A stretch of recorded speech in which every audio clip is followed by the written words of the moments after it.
Do you have a conflict with one of your nursing school instructors? That happens. Here's how you can get through it.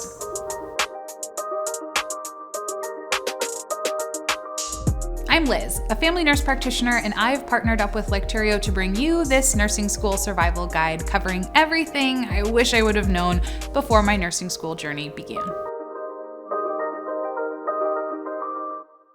So what about when you just don't vibe with an instructor, despite going to their office hours and trying to make some kind of a connection? Because that can absolutely happen. In fact, I can almost promise that it will at some point, and sometimes it seriously feels like professors are targeting you and they are on a mission to view you in a negative light. Unfortunately, just like there are really grumpy humans in the world, there are really grumpy teachers. And the very annoying but best way to deal with this is to be the bigger person. Don't ask me how I know this, okay? Just trust me. When I say getting on their level doesn't go well, just know that it doesn't go well. Okay, so how do you tackle this situation? First, I want you to keep your emails and document absolutely everything via email, because email, first of all, it just slows down communication. It allows you to thoughtfully say things versus meeting them in person and exploding all of your pent-up angry feelings and getting labeled as hostile.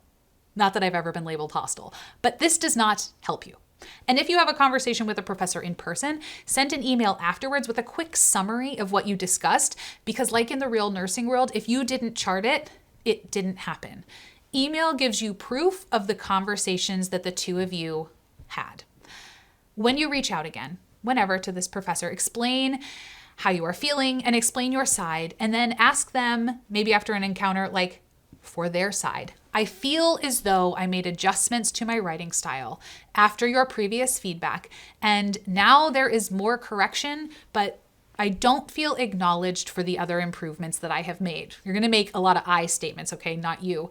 This makes me feel like my efforts are in vain, and it's difficult for me to remain motivated to try harder again for the very same outcome. How do you see this situation? Did you notice any improvement from my previous performance? Could we meet to maybe help narrow down what your expectations are in this situation? Okay, something like that shows like you are trying. Is this very obnoxious to have to do when they are clearly just being a total jerk? Absolutely. But fighting a huge battle with them in the middle of a semester is useless. The school is more than likely not going to do anything about it mid-semester. They don't want to find a new teacher to fill this spot, okay? Be nice, document everything, and wait. You're just going to have to honestly wait. And in the meantime, document that you asked for advice. You asked for resources so that they could help you improve the situation or resolve the current situation. They are the teacher. They should be able to at least give you some directions or point you to someone who can help. That is literally their job. If they are unwilling or unable to provide this information, proceed to the person above them, which is either like the department head or the dean of the college or something like that. One step up. And again, just document everything. And since you have it all documented, you can try to prove that you've been trying to resolve this issue and can kind of show the lack of assistance later if needed. Here is a personal example of how this played out for me once I stopped being such a hothead and just spewing how I felt in people's offices, getting me labeled as hostile again. Oops. My last semester of nursing school, I had a teacher who they really disliked me. It was a personality clash issue and something had happened before, and now we were dealing with the repercussions. She had taught other classes in the program with me, and we did not mesh well. The primary thing that we were graded on for this particular class was research papers. And research papers are super duper subjective. And she failed me on half of my grade, which was this paper, which meant that I would not be able to graduate. This was my last semester. And I ended up having that turned into a B, but having a paper trail of emails showing like I asked her for help, asked her for rationales of what the grading were. I tried to remediate the situation is what ended up saving me. And it was a huge part of how I got my grade adjusted when I did eventually go to the dean. And I asked for a panel of professors who were not this one to review it. And that ended up working in my favor, and they agreed, and they decided that the grade was not fair. I got a B and I graduated. But I really don't think anyone would have even necessarily looked at that had I not taken the time to like really cool off and document all of those things to say like, look, I am trying here, okay? So if you find yourself in a similar situation, communicate via email, keep documented trails, and then just try to survive until the end of the semester, honestly, when all of this can kind of go from the background to like, hey, this is what happened, you know, what is going to happen going forward.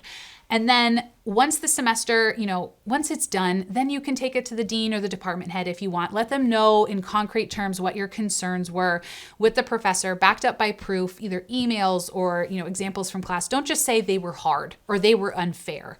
You want to give examples here. And I'm not saying anything will change for sure, but I have seen some types of things change with like this situation after providing really, really concrete feedback for future classes. So I know this is difficult. Just try to stay calm.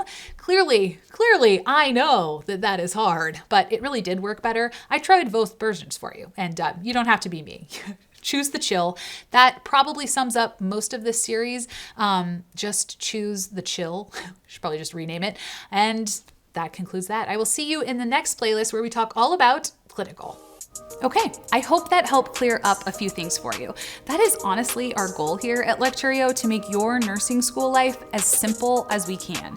If you are looking for an all-in-one studying, learning platform to get you through your prereqs, nursing school, or for some post-graduation guidance, honestly, look no further. You can click right here or in the description below to check out our whole website or app, or check out one of these videos that we just made for students like you. See you there.